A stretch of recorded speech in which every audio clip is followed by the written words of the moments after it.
You said you grew up Christian. What was that like? Oh, it was awesome. I loved it. Vacation Bible School was sweet.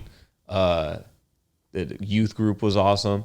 I had a great time, but I think what happened was in high school I started jacking off, and that made me feel really bad and guilty. Stop. Yeah. Were there people in the church groups that were telling you not to do this? Yeah, I mean, it was just part of like growing up Christian, or I'm sure Catholic too. It's like you hear, it's like, oh, that's like a really bad sin. Like you're not supposed to do that. How do they put that into your mind though? How do they first bring that up? Thou shalt not touch yourself, or like? Yo, that's a really good question. I don't know. I just remember we would talk about it with our friends. Like it was somewhere in the Bible with the whole you're not supposed to spill your seed on the earth. So like you're listening to whatever sermon in actual church, and then you're going to Sunday school, and they usually talk about sex first, and then this is like a subset of sex. Is like don't touch yourself. So it's usually wait until you're married for sex, and also, by the way, jacking off, not super good. Here we are on beautiful Jones Street. You saw Ted Jones. What'd you get? Cookies. I don't know if I'm allowed to have that. Word? I'm vegan. No, that's why I'm mad, because I forgot that you're vegan. You forgot? And they had Vegan cookies? vegan So cookies. this goes back and forth, not up and down. But Okay. scooch in a little bit. Got it. You can put on those headphones, but you're good. We're live. This is so sad. We get quick. So as Ryan just walked in, people have a tough time with those. Flip that. Oh. Wait. There you go. Oh, thank you. There you go. There he is. Boom. How you sounding? Good? Damn, yeah. Good? I can hear myself. Is it cool if I don't wear headphones? You still feel all right? Yeah, no, you're good. Okay. Oh, man. Yeah, bro. We just had the vegan hot dog eating contest as you guys are listening and watching. I'm sure it was an amazing event, but we're 2 days away from the event as you and I are sitting here. This Thursday, if you're free, you got to come check it out. July 4th. Where? What time? Daytime? Yeah, 2 p.m. at the Comedy Shop. Oh, word? Yeah, it's a free Actually, event. might slide through Yeah, you should. Hopefully, we'll have a number of people in attendance. I know we have a bunch of people RSVP'd on the Eventbrite. So I'm super pumped, bro. The 5th annual, dude. Dude, that's so fly. I'm so excited for this. I saw, because they had a vegan peanut butter cookie. Oof. And I was looking at it, and I was like, it looks kind of weird. And I'm just going to get the regular mother sucker. I'm not even going to eat these cookies right now. I'm going to save them for later. Yeah. I can't eat them in front of you. I failed you. Oh, good, bro. You can move that a little bit. That water is all you. We got vegan water for you. But Ryan, appreciate you coming on, man. So I think it's appropriate to start from the beginning. We don't know each other that well, but every time I see you, you're a happy-go-lucky face, and love seeing you, bro. And I think one of the first times I saw you briefly on a podcast with Mario Adrian. Oh, yeah. Homie, Mario, love that shout out guy. to Mario. Yeah, great dude. But he's an LA guy. You're not an LA guy. Where are you from initially? Nah, I am from California. Okay. I'm from San Jose Bay Area. Okay. Yeah. And then I went to school down in LA. And then after that, went back to work in tech in San Francisco. Okay. And So how? I just moved out here like 3 years ago. Oh, wow. Okay. And you started comedy in LA. I started comedy in San Francisco, yeah. And how was that compared to New York? Oh, dude, I'm so glad I started in San Francisco. Really interesting. Dude, did you start here? Yeah. I grew up here. I don't know how people start here. I don't know. Like, if I started here, I would have done it for maybe 6 months. You know what? I feel it was just like too difficult, you mean? Yeah. This shit Well, is hard. I If think I didn't know I was funny before Yeah. I came here, I would be at the mics like, why am I doing this? Like, what made me think? Everyone's sitting down, texting. And I imagine at the mics in San Francisco, correct me if I'm wrong, there was actually there were people there watching and coming in for like a night, like having on a date night or something like that. Mm-hmm. Like, let's go to the open mics. That doesn't exist in New York, as you know. Yeah, it was mostly comics, but you had some audience members. Like, I remember my first time I did like an open mic. I was new to comedy, and so all my friends were like, Ryan's doing comedy. Yeah. I would have like 10 people roll through. Oh, wow. I was one of those. Yeah. Well, that's roll through good. the open mic and be an audience, and it was cool. But like, you got to like learn it, and it was kind of weird out there. There wasn't like a specific type of comedy. It was just be funny. And so you didn't have here, like, you looking at seller people, you're like, well, I have to be that, or I have to be this, or I have to be that, or I have to be this. And it's just hard to figure your stuff out here. It took me a few years to get acclimated into the New York comedy scene. And COVID happened, and then I started doing a show at the Stand. So things came to me as an early comic sort of fast. I was like, oh, this is, I have a show. I have great comics who've been doing comedy for years on it. Yeah. So I think that gave me a taste. And then I realized that, it's a fucking long game. It's a long game, but I'm happy I started in New York for sure. For sure. New York's great. Yeah. If you didn't have connections, I'm sure it would have been like, I do agree. Their only entryway into comedy is an open mic in Manhattan. And even at the show last night where you stopped by for a little bit, there were some people who I guess have been doing open mics at that club for 2 years ish, and they asked me like, how do you get more spots here? I'm like, the guy who you need to get more spots from is sitting over there. But it's intimidating, man. It's intimidating to go up to someone that maybe doesn't know you have chops and you've been doing open mics at the club, but he's not familiar with you. And then, as you can imagine, being someone who has pull like that, who could put you on a show, it's like he gets so many people coming up to him and asking him, and then the New York comedy, there's a lot of politics, as you know. There's a lot of politics, and then there's just that first impression bias that screws you. Because if people see you not be funny for 6 months in a row, a year in a row, which is the case for most comics starting off, then in their mind, it's going to take like 5 times seeing you crush for them to be like, oh shit. Yeah. Ted's funny now. Yeah. And it changes overnight, theoretically. Like in this business, people are like, oh, he's an overnight success. Like, nah, he's been doing that for years, bro. At least 10, probably. Yeah, at least. So let's get back to San Francisco. Have you been back recently, or that's where you were that's where you had a job and you never really lived there for a long period of time? For 6 years. Okay. I was there for a minute. Did you see it get worse in like a political climate as it is now, people talk about? No, I dipped right before it happened. Really? Yeah, I dipped right before it happened. When did it really happen? When did it start to go downhill? Like basically when it was starting to open up, like after COVID. Because like during COVID, like San Francisco was so damn progressive. Like I was over here in this COVID bubble, like terrified, right? Like it was like mask all the time, always. It was like make sure to like wash your groceries, like that. Yeah, that was wiped out, dude. Wiping down the groceries. Looking back on it, it's the dumbest thing I think all of us ever would have done. I went back to Long Island, and I was living with my dad and my sister for like 3 months, and they would bug out if they saw me not wipe down something. I'm like, dude, I went to the grocery store. Let me not lie. I was in Whole Foods. And I remember specifically, this is like maybe a month into the pandemic. Like I touched someone else's pinky. Like we reached for the same piece of fruit, and I touched their pinky, and both of us just looked at each other with your mask on. Yeah, just like wide eyes. The whole eyes were, oh fuck. Did one of us just kill the other person? Like we were, like San Francisco was fucking tripping, dog. Like I would go on runs. I'd be running by myself. Like no one is out. No one's in the street. I'm by myself. Cops are pointing a rifle at you. I have a fucking mask on. I'm over here like running past people. At a certain point, I got tired of the mask, so I just run without it. And I would pass people, and like these granola white women, like if looks could kill, gave me I would be on the other side of the street, and they'd just be looking at me like. I remember that running outside like on the West Side Highway with masks on, and I'd see people without a mask. I would be the grainy white woman, dude. Yeah. Oh, you were you? Yeah, it was me. That was me. But yeah, looking back, it's really crazy. So you grew up in the San Jose area, and what was that like compared to New York? Were you driving everywhere or what? Dude, it's so different. I kind of miss it a little bit. I was walking here. I was like, it's too many goddamn buildings in this city.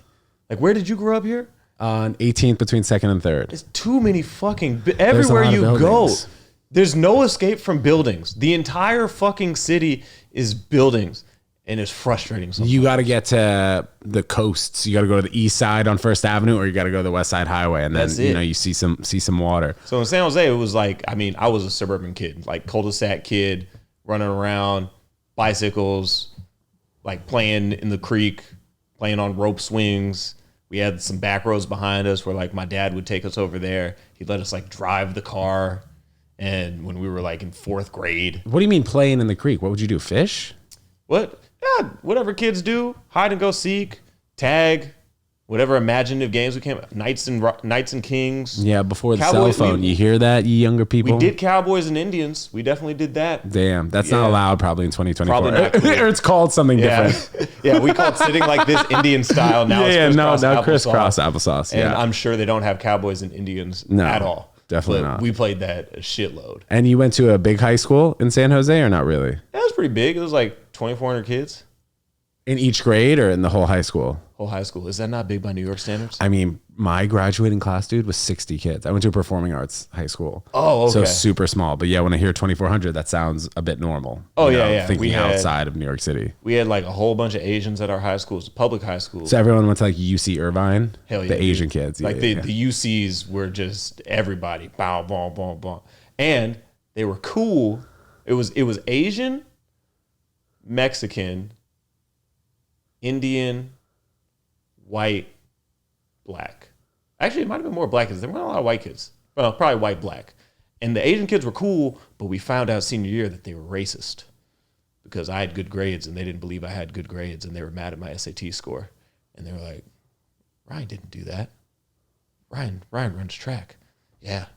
You ran track, and did you do that in college? Mm-hmm. Where'd you go to college? USC? Oh, wait, University of Southern California. I know here. No. Yeah. South Carolina. No. I knew you weren't a Gamecock. You're a Trojan, which is insane, by the way. Now that I'm thinking about it, the South Carolina are the Cocks, and then Southern California are the Trojans. Is that real? I never even. That's wild. Yeah, that's amazing. Cocks on the East Coast, condoms on the West. Yeah. So you ran track at USC, bro. Yeah. Wow, in the presence of a true athlete, man. I walked on though. I have to clarify. So what? That's amazing. People are very fast. I played tennis at UConn. Oh, badass. Well, the thing is, with being a tennis player, there's so many different levels of college tennis, especially in Division I. It's like UConn, then BC, then University of Miami, then Duke, then Georgia, and UVA. So there are like 4 different levels. And in tennis, there's so many different levels. You know, like by the time you turn 16 or 17, you know that you're either going to go to college for 1 year and go pro, or not go to college at all and go pro. There's so many different tennis players. What event did you do in track? 800 was the only thing. 2 laps was the only thing I was semi-decent at. Okay. But I swear to God, I was just on the team because I had grades. Like I was on the team to boost the GPA. That's why they had the squad. tennis team before COVID. They terminated the team, but we had the GPA that brought us up. Yeah, I guess, but I didn't really boost it up that much. But it was because of the grades on the tennis team that we were mostly around. Because as you can imagine, tennis at UConn didn't bring in so much money, And the basketball team was carrying us. The football team at times when they were good, but there were a lot of women's sports teams because of Title IX. Yeah. Which, as you can imagine. Yeah. I mean, same thing for us. Were you sprinting the entire time for the 800 meters, or how did that look? I mean, I was going like 92%. So basically, the whole time. Yeah. Yeah. Like I remember my high school coach told me, he's like, yo, the reason that you haven't gone under 2 minutes, that's like a big deal in high school, is like when you're pretty good is if you can go under 2 minutes. Right. And then so the best kids are doing like one. Yeah. And the best kids are doing like 152 or so in high school. Yeah. Like that are getting recruited for everyone. He's like, your problem is you're not sprinting the whole time. I'm like, what do you mean sprint the whole time? He's like, just fucking run fast the whole time. I'm like, I am doing that. And the first time I went under 2 minutes, I threw up afterwards. He's like, see, that's what I'm talking about. I was like, yeah, I sprinted the whole time. It was really hard. So what's your fastest mile? My fastest mile is 4:26. Damn. Which is pretty piss poor for college standards. But for 99.9999999% of the world, that's insanely good. Maybe if you went to a place like that has insane miles like Kenya, that would be like normal. Yeah. But besides that, that's wild. Yeah. I was on a team. Like that was the thing about running out of school like that, is like you're on a team with USC? literal Olympians. Olympians, yeah. Like one of the guys broke 4 minutes in the mile that year. My senior year, 2 people came back with silver medals from the London Olympics around their necks from the 4x4. And then in 2016, after college, I went to Brazil just to check out the Olympics and hang out with some friends. And I saw Dalila Muhammad whoop the world's ass in the 400-meter hurdles. She got gold, and it was not close. And I was like, oh, my gosh, I used to have class with her. So 2 things. It's insane that Olympians really make no money at all, and how much money the Olympics brings in for the entire world, billions of dollars. And then also, you're seeing more people break that 4-minute mile, where it's become like, if you don't break the 4-minute mile, you might not even make the Olympics, right? 100%. Yeah. Like in college, I think that year that my friend went under 4 minutes in the mile, I think in college, something like 25 people went under 4 minutes, something like that. It's nuts. What makes you break that 4-minute mile? Is it just your sprint is faster, your breathing is better? What would your track coach say about that? I think I literally think you just have to be a freak. Like, that's what I think. The only person I know that did it that wasn't obviously a freak, this dude was probably 5'6", maybe 5'5". Very short dude. I ran against him in high school. He went to University of Northern Arizona, where like the elevation is bananas. Oh, right. And he just kept getting better and better. So like, I know that helped him to break 4 minutes. But everyone else, it's like you have to have a crazy amount of speed and a crazy amount of stamina. You just have to be a crazy athletic freak, because you're seeing everybody do the workout. It's kind of like this in tennis. Like, if you're at a certain level, most people are working just as hard as the person next to them. And at a certain point, it's just, okay, you can try as hard as you want, but your body does have a limit. And I feel like in D1 sports is where a lot of people find out what that limit is. So like for me, I found my limit because my hamstring would tear or like my calf would mess up. I was like, oh, I guess that's as fast as I can go.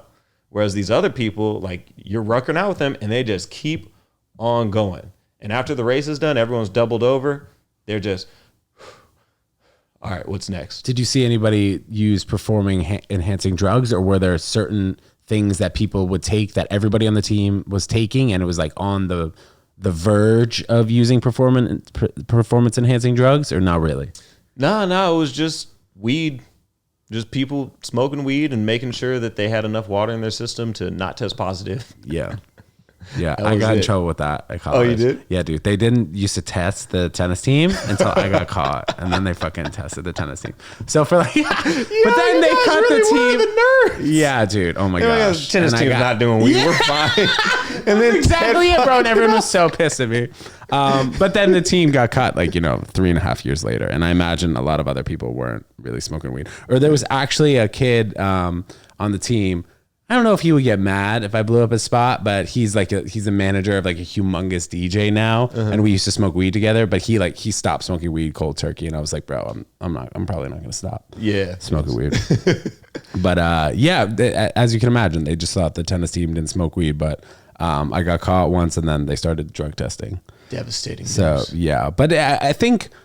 Or maybe not. I don't know about college athletes. If you're a college athlete and you're listening, do they test for weed? I think they probably do, because it's still, they have to. Yeah, it's still a drug. Still illegal in some states.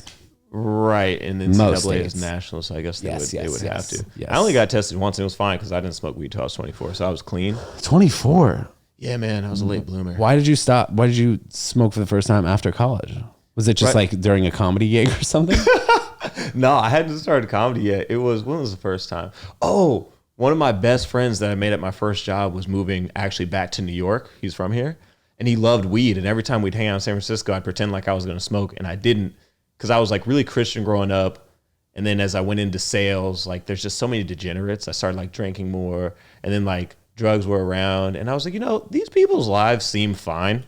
And I always Why not take a puff? Yeah. Yeah, and I was like, all right. So then when he was leaving, I was like, bro, I'm going to miss you. He's like, I'm going to miss you too. I was like, no, I don't think you understand. Pass me that joint, dog. That's how much you're going to miss him. You inhaled and all. Yeah, so we were at this like really beautiful place in San Francisco at nighttime, whole bunch of sales dudes climbing on some shit we shouldn't be on top of. Yeah. And just chilling, and the joint was going in rotation. And then at a certain point, I realized that I'd been staring at the wall and smiling like an idiot for, I honestly don't know. It could have been 30 seconds. It could have been 10 minutes. I really don't know. And then once I realized what was happening, I was like, oh, I'm high. Sounds peaceful. So you got high the first time? Oh, yeah, for sure. You hear that doesn't really happen, though. Yeah, I was stoned. I turned around. Were you looking at the Golden Gate Bridge in the background? You climb somewhere? That would have been special. But we were at it's called the Palace of Fine Arts. And it looks like, it looks a little bit like, you ever see the Hercules anime movie, Hercules Disney? Not in a while, but I spoke with someone about that recently. Okay. There's the scene where Hercules goes to talk to Zeus in like the Pantheon. It's like a really impressive edifice. It's a little bit like that. It's just an outdoor edifice that looks Grecian for no reason. And that's where we were. You said you grew up Christian. What was that like? Oh, it was awesome. I loved it. Vacation Bible School was sweet. The youth group was awesome. I had a great time, but I think what happened was in high school I started jacking off, and that made me feel really bad and guilty. Stop. Yeah. Were there people in the church groups that were telling you not to do this? Yeah, I mean, it was just part of like growing up Christian, or I'm sure Catholic too. It's like you hear, it's like, oh, that's like a really bad sin. Like you're not supposed to do that. How do they put that into your mind though? How do they first bring that up? Thou shalt not touch yourself, or like? Yo, that's a really good question. I don't know. I just remember we would talk about it with our friends. Like it was somewhere in the Bible with the whole you're not supposed to spill your seed on the earth. So like you're listening to whatever sermon in actual church, and then you're going to Sunday school, and they usually talk about sex first, and then this is like a subset of sex. Is like don't touch yourself. So it's usually wait until you're married for sex, and also, by the way, jacking off, not super good. Right. But okay. actually what really got me with it is I had friends that were Catholic, and the Catholics have like the whole cardinal sin thing, which the way it was explained to me was if you do this, you're going to hell. You're fucked. One of the cardinal sins was masturbating, is what some kid told me one time, and it just stuck in my head. But I think correct me if I'm wrong, wouldn't the cardinal sin be having sex before marriage? I see, that's the thing, is I think there's multiple cardinal sins, but I don't know that. All I know is that in high school, I thought that there were. Thought there were multiple ways you could just go to hell, and one of them was jacking off, unless you like asked for like a lot of forgiveness, and then the other one, Shit, man, I'm going to hell. yeah, it felt terrible. Like every time, at the same time, it felt good. But it only felt good, and then as soon as post nut clarity when you think hell is the consequence is so much worse than post nut clarity when you think she might be pregnant. It's so much worse. gosh. Or when she's ugly. You know what I mean? Oh my god! You're just like, damn, I should have put a paper bag over her head. Damn, dude. Yeah, you know what? I can imagine.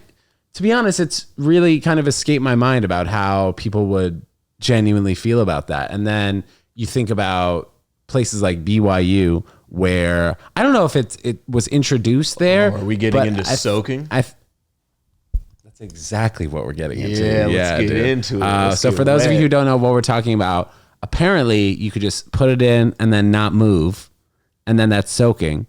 And then could you put it in the butt? Is that? I don't know. I feel like you can't, because otherwise I feel like they do that.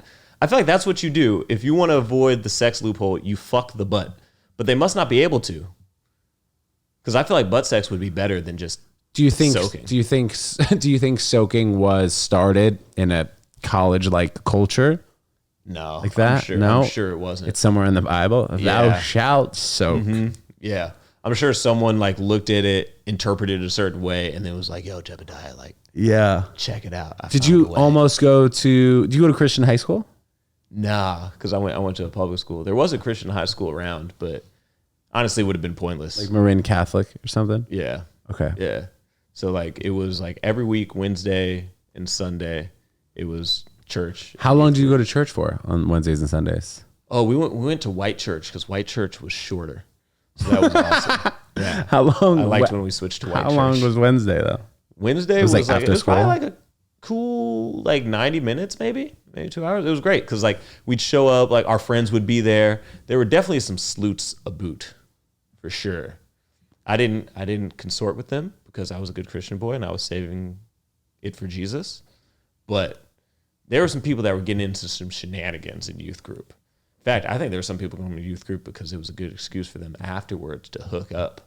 But not me. I was playing basketball, playing spoons, playing spades, doing all the nice, innocent Christian boy things. How innocent Christian are you now, today? Oh, I think high school me wouldn't like me now. I'm not very innocent at all. Are your parents okay with this? Yeah. Oh, well, it's not a point of contention, but like my mom still sends me, like every once in a while, she'll send me like a Bible verse, like, hey kiddo, thinking about you. Okay. Read this, came across it, here you go type thing. And I haven't like told her I'm not Christian anymore, but like she kind of knows I don't care. I'm pretty agnostic. Because the short version is I just went to college and I was like, everyone seems to be doing pretty well with whatever their thing is. And what really made me stop, it had nothing to do with sex, nothing to do with masturbation. I was just like, what do you mean all these awesome people are going to hell? Like, that doesn't feel, it just felt wrong. And I don't even mean morally wrong. It just felt incorrect. I think growing up with a good set of values like that is very beneficial for a child. But yeah, there's something to be said about committing legit sins against other people. But yeah, like I said, I feel like if you grow up in an environment that allows you to be a good person, and then by the time you go off on your own, you turn 18, you start doing things for yourself, you start seeing things differently as you become an adult. It's like, yeah, you make your own decisions, and your parents can't really do much about it. Mm-hmm. Yeah, as long as you're not being a total twat. Yeah, then it's fine. So all that to say, I think the best part about growing up Christian, sweet, sweet Jesus stories, man. You're just over here like, Jesus was a nice guy. What's something great that Jesus did that we might not know? Oh, that you might not know. Because he died for our sins.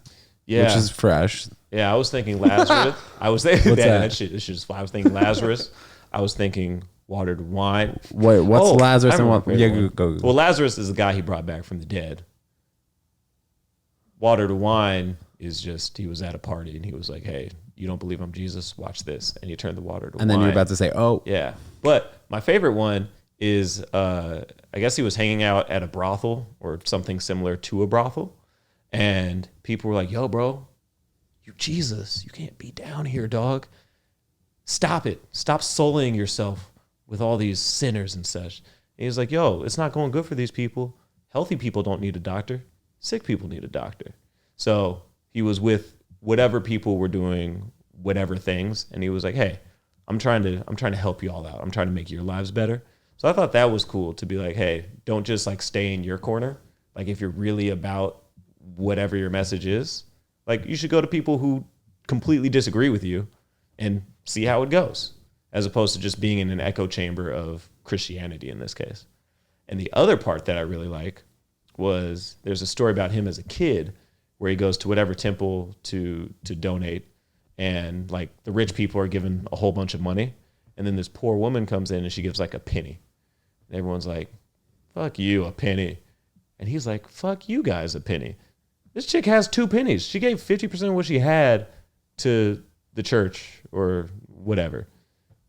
That's incredible. Meanwhile, you guys are giving like 1% of what you have. So why are you coming at her with this kind of energy? She's given almost all she has. You guys should be so lucky to do the same. So those are 2 stories that came to mind. It was basically being nice. Give what you can. Mm-hmm. Yeah. And don't judge people. That was the other thing. Because in both cases, you had people thinking that they were more righteous than someone else. And you're like, hey, you shouldn't be around here. And just like, hey, dude, why are you judging? If you think there's something wrong, help them out. If not, kindly shut up. Did you read the Bible? I used to when I was a kid, like memorize Bible verses and stuff. And then in college, my dad got sick and I started to reread the Bible. But I started at Genesis in the Old Testament, and that's like some different shit. It's very outdated. What are some of the things that you maybe memorized that you remember from that? That one story, I'm probably misremembering it, but it was when Moses was leading the people out of Egypt and Split the Red Sea, right? Yeah. Yeah. And so like while they're wandering around, there comes a point when everyone starts bitching and moaning. And they're like, yo, we need some food. All God is giving us is manna from the heavens and dew, which is basically just water and bread.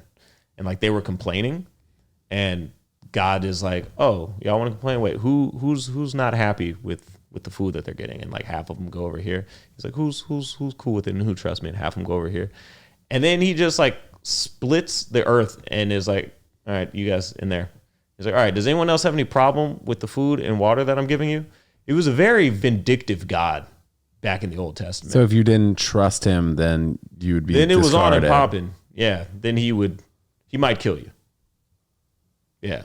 So I'm probably misremembering that story, but that's how I read it at the time that my dad was sick. And I was like, this is too intense. I want Jesus. There's so many different ways to comprehend the Bible. Is that a fair thing to say? Yeah. Like, you know, Pete Holmes. Yeah. The way he Comedian. comprehends it now is super awesome. because he grew up like actually super, super duper Christian. And then now he's kind of like a hippie spiritual person. And so all the lessons that are in the Bible for him, he kind of reinterprets as like more practical for today and more general in terms of like how you can apply it to your spirituality. So like, for example, there's a story about, who is it? Is it like the story of Cain and Abel. You know that one? Cain and Abel were like two brothers, and apparently that's like the first murder. Is Cain was jealous of Abel because I think God liked him more or something, so he killed him, and that was the first murder. And there's different ways to interpret that story, but one of them is it's not actually two brothers. It's two different tribes who had two different ways of living. And one of those was in concert with what God wanted, which is to say like living in balance with nature and like not over farming, not killing all the animals, just killing what you need to eat, all that kind of thing. Basically like living a sustainable lifestyle and accepting that instead of imposing human will on the environment around you. So that was how one tribe was living. And then the other tribe was like, no, fuck that. Like we're about to live like an agrarian lifestyle. We're about to take all of these resources for ourselves. We're going to make it harder for all the animals around us to eat. And that's fine because it's humans over everyone else. We're supposed to be in charge. And so I've heard interpretations of that story say it was two tribes, and then the tribe that decided that they were going to basically live the lifestyle we're living now destroyed the tribe that was living in harmony with nature. Isn't that interesting how that speaks to how we're living today? That's a good story. But it only speaks to how we're living today if you interpret it that way. If you just read it literally, which I did as a kid, I was like, oh, let me not kill my brothers. But how would you read it as they were brothers? In the Bible story, it literally says Cain and Abel were brothers, right? So it's one of those, I mean... But it's like maybe they're brothers because they were both sons of God. Maybe. No, in the Bible story, they're literal brothers. Okay. So that's what I'm saying is like when you read it literally, it's not quite as applicable because then all it is a story about don't kill your brother, which you kind of knew already. Probably is not something you were planning to do. But if you interpret it as, oh no, this is just a metaphor for how different people live, then it becomes more applicable to today. So that's kind of like Pete Holmes has a book called Comedy Sex God, and he has stories like that in it that I think are pretty cool. Is there any reference to technology in the Bible that you can comprehend in some way? Huh. Not that I'm familiar with. All I'm thinking about is the slingshot that David used to kill Goliath, but that was just a weapon, and they talk about weapons in there. So no, none that I'm familiar with. It's a good question. And you said that the Old Testament was outdated, or at least the parts that you were talking about. Mm-hmm. Yeah, I'd be curious to know if there was some, or there's some interpretation that people can see now that relates to today in terms of don't be on your phone 8 hours a day, put away Snapchat or whatever. Stop sending nudes. But yeah, dude, it's crazy to think how far we've come as a society over like the last 50 years. And then also within like the last 3 years, since people running on the West Side Highway, running in San Francisco with a mask on, people giving you dirty looks, vertical clips on TikTok and Instagram coming all over the place. It's wild. I'm still laughing at the fact it's like you're reading the Old Testament and then you just said, put down your phone. Thou shalt stop sending nudes. Like, the fuck? Dude, people would be like, all right, no more nudes, I guess. Just ye old nudes. Like, yeah, dude. They could see it on the back end. All the tech nerds are looking. Thou shalt watch Pornhub, but thou shalt not subscribe to Pornhub. It's only don't waste your money on browsers. Yeah. Free. It's all good, dude. It's all good. How's your time been in New York? Dude, I swear to God, I love this place, but if I was not doing comedy, I would leave pretty quick. It's like and the thing about comedy that's so dope here is because like it gives you access to other like artists in the New York scene. And if I wasn't doing comedy, I would just be, I don't know, doing whatever I'm doing for money and then like going out with friends to drinks and like maybe hanging out at the park sometime. But I'd basically be doing a lot of stuff that I could do in any other city or any part of the country just without having to spend an arm and a leg. But being here and being a comic, like you start meeting like people that paint, you start meeting people that write books, you start meeting people that sing, and like you can have those conversations with those people, which I find really fascinating. Because coming from San Francisco, everyone you talk to is in or adjacent to tech, which is fine up until you come to New York and everyone is doing everything or everyone is doing anything. So for that reason, I absolutely love it out here. Have you had a comedy moment that's been outstanding since you've been here? Not like an outstanding, great thing, but like something that stands out to you rather. I forgot about this. Dude, I started off so hot when I came here. I had been here for maybe like less than 2 months. And I did the bringer at Gotham. So it's on Monday and you have to bring 10 people. And I just moved here. I had friends Which here. is good for you in San Francisco. That's what you had. Or was that in San Jose when you were bringing a lot of people to the show? Well, yeah, that was in San Francisco. I was Okay. bringing a lot Go of ahead. people. Yeah. And so when I moved here, the Gotham bringer, which Gotham is impossible to get on. Like you got to do it a while, be badass, know people, all that kind of stuff. So I did the bringer on Monday. I brought 10 people. I had a good set, which is probably because like most people suck because they're only there because they can bring 10 people. Anyway, I had a good set. Afterwards, this lady's like hanging around to talk to me, old white lady, short hair. She's like, oh, like I'm glad I caught you. I wanted to say hi and how much I really enjoyed your set. I was like, oh, thanks. And she was like, you might not know me. I used to be famous. And like, I don't know if my face showed it, but I was like, oh shit. Because I do not recognize this famous white lady who likes my comedy. And I was like, oh, and she's like, I'm Lisa Lampanelli. I know you. Hello. Hi. How are you? And then she said, I thought that set was really great. I was watching it. I was like, I think he's really on to something. I can see him on Netflix in, I forget if she said 3 years or 5 years. But it was like 3 or 5 years or something. I'm now 3 years in New York. I'm not on Netflix. Maybe it was Hopefully 3.5 years, Yeah, she said. yeah. Only she said 3.5. So like after that, dude, I was so freaked because I had been going to open mics for 2 weeks, bombing my ass off. I did this show and I just like walked around Manhattan for probably like an hour just with like a big ass grin on my face. Like, oh my gosh, like Lisa Lampanelli thinks I'm funny. Like she thinks that I can make it. That's probably the most exciting thing that's happened to me since I moved to New York comedically. Yeah. It's interesting how something like that will just put you in a good headspace for whatever months or years to come. Like, oh, I can really do this because, as you know, there's so many freaking ebbs and flows being a comedian, man. Yeah. The ebb and flow of that one is that joke doesn't work for me anymore. Whatever it was. Yeah, it's like an 8-minute bit. It doesn't work for me. 8-minute bit. That's Yeah. impressive, though. Yeah, well, it was when it worked. Now it's like, hey, You did why- 8 minutes on a bringer show too. That's a long time. Maybe I had to make it. Yeah, maybe I made it 6 for that one. Oh, okay. Yeah, it's like what do you call the furniture? Modular. Yeah, it's like a modular bit. I can make it 5 minutes or I can make it 10. Right. Yeah, but it doesn't matter because now that I look Indian, people don't think it's funny. So, here we Do you feel like you want to move back to the West Coast at some point when you can? Not really, man. I don't have everyone left. Like after the pandemic, just everyone's scattered. I still have my brothers back there, but we're not like super tight. What do you mean everyone? Like your family or what? Like all my friends. I think I have maybe 3 close friends that still live in the Bay Area. Oh, okay. I thought you meant left New York, but okay. Yeah. No, and then like the other 15 to 20 people I kick it with, everyone's somewhere else. In fact, a lot of them are in New York now. So maybe I would stay just because my folks are here. When's the last time you were back there?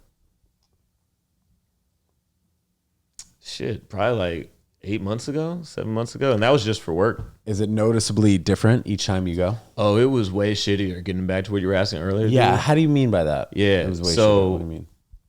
The Tenderloin is like the bad neighborhood in San Francisco. It's like where all the homeless people are. What is like, that like a phrase in San Francisco or what do you The mean? neighborhood is called the Tenderloin. Oh, really? Okay. Yeah, it's called the Tenderloin, and in one of Chappelle's like specials from early 2000, he's like, I don't know what we call the Tenderloin. Ain't nothing tender about that motherfucker. Like it's like the bad neighborhood, right? But it was never like terrible. I used to hang out there all the time actually because it's cheap and that's where my friends were. And like, you know, it's like walking around New York, seeing homeless people, and you're like, that's sad and unfortunate, but you keep it pushing and it's fine. I went back this time and you could smell the Tenderloin before you got into the Tenderloin. And by smell, I mean piss and shit and just dirt and BO. and like there were a whole bunch of tents around. It wasn't uncommon to see people like using crack or heroin like in the neighborhood before, but it was exacerbated for sure the last time I went. So What would you say the reason, in your opinion, that it keeps getting worse? Besides the rent increase and maybe lack of housing, the two obvious ones, if there were an actual thing that you could put to it. I wonder, because I don't know enough about this to say. My guess is because a lot of people during the pandemic moved out of San Francisco, I'm guessing San Francisco lost a fair amount of revenue from taxes. And so I'm wondering if that didn't have something to do with it. Whatever programs that were in place maybe aren't being funded anymore. Okay. It also might be a little more nefarious where maybe they don't have as much police funding as they used to. And the police were just being like, fuck you, homeless, get out of here. Like, go somewhere else. So maybe now they're not enforcing that as much. Those would be the two most obvious guesses to me. I guess you could go, and I think they decriminalized some stuff. I don't know if it's blown out of proportion, but I think like they decriminalized stealing. So it's like if you take it and run away, For like no a one's certain, gonna under a certain amount. under a certain amount, then no one's gonna stop you. So maybe it's that, and then maybe if you want to be super nihilistic about it, it might just be that people feel like the world is falling down around them, and why do I care about society if society doesn't care about me? I'm just going to go out here and do whatever I want, whenever I want, because what's the consequence? It can't get any lower than this. Life is hard, man. Mm-hmm. Life is really freaking hard. Yeah. And I can only imagine how hard it feels for some people that think that they've been dealt a shitty hand, which in some cases they probably have been. And it's very difficult to get out of that mindset. And that's what always gets me. That's another reason why I had to like not be Christian anymore, is like life is so unfair. I was like, I can't believe in a God who's like, all right, you get a full house and you get absolutely jack shit. Like that doesn't make sense to me. Like it's all well and good when you say like, oh, you should have a positive outlook and like the universe has a plan or like God has a plan and it might seem rough now, but it's gonna get better later.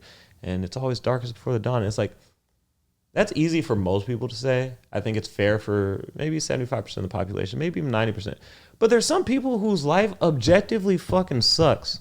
And I'm sure that if whoever, guru, spiritual leader, pastor, Dalai Lama, whoever, like had their life and had seen what they had seen and had been victims in the way like certain people had been victims, good luck trying to have that kind of outlook. And so like when I talk about, you know, San Francisco and like the homeless issue there and people using and stuff, who knows what percentage of those is it's their fault and they made their own bed and how many just had no chance to begin with. But that's something that like really irked me about like Christianity and the whole like God's plan thing, is I was like, that's all well and good for me. I'm living a good life. I don't have debt. Great. But like there's people out here getting abused when they're 6 years old. What's that person supposed to do? It makes sense that they're on the street. I don't know how I would react if I didn't grow up in a loving home. You know what I mean? So maybe there's a lot of that, and there's just collective disillusionment because people have been told from the world and from their experiences, which experience is the best teacher, what the world is like. And if the world is telling you it doesn't give a shit about you, then you're going to act in kind.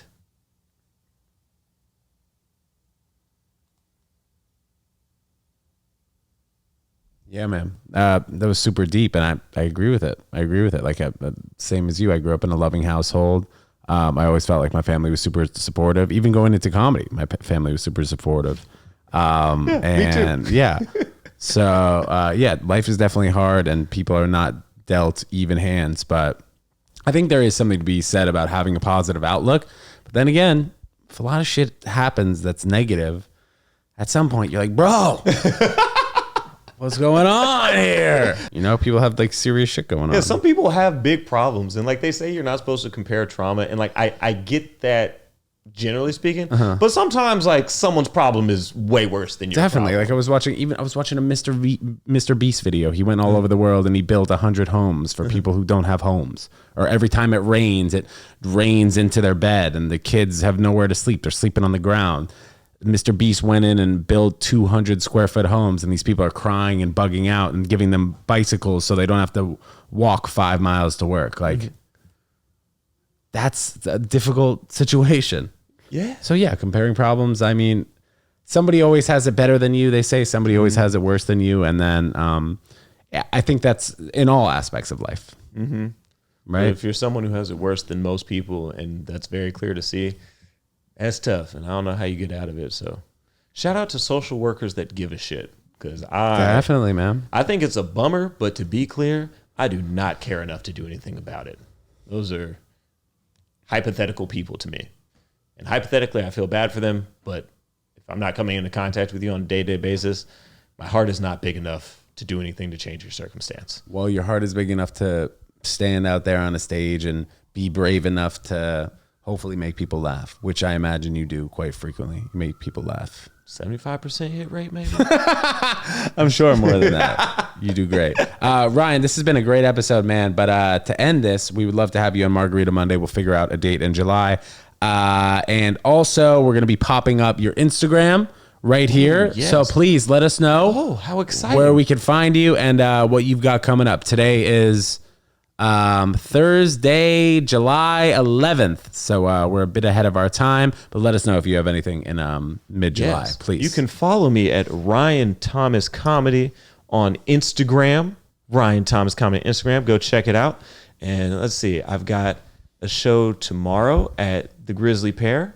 Oh shit! But this is coming out July 11th. I don't know my schedule well enough to know what So I have can 2 weeks we from now. find it out on Instagram? Yeah, it'll be on my Instagram story. Go ahead and check it out. You can find me at New York Comedy Club, the Grizzly Pear Comedy Club, Tiny Cupboard Comedy Club, Rodney's Comedy Club.